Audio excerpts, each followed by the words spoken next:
because we know the requirements, all of the people who spend enough time, they spend countless hours on the requirements, because API testing is easy. But the countless hours on just understand how these requirements work. If you can do this, you should do this, you have to do this, then your life is set. Until then, your life is not set.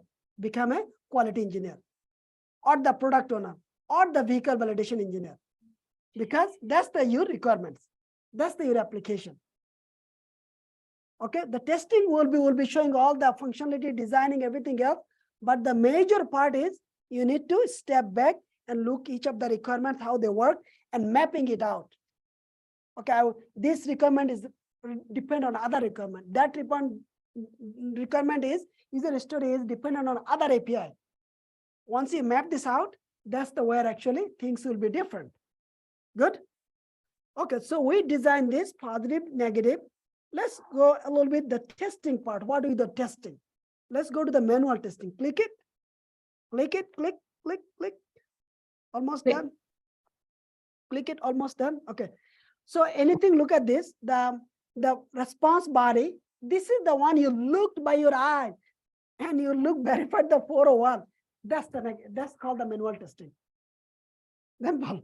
Something you are manually verifying based on the user story, based on the Swagger specification. You're just manually verifying at the first step of the testing. That's called the manual testing. For each of the requirement based on the user story, if you have the API, you have to do API. If you have the mobile, you have to go mobile. If you have the front end, you have to go front end. If you have a desktop app, everything you have to do manually verifying. After creating your test cases, that's called the manual testing. So manual testing is verifying step by step a user story, an API, a mobile functionality, a desktop app functionality is called the manual testing.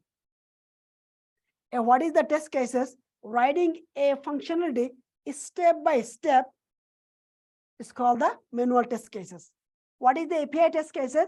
Writing a step by step API request such as method, URL, header, body. All of this called the manual API testing. Simple as this. I gave you guys a lot of question already, as I said.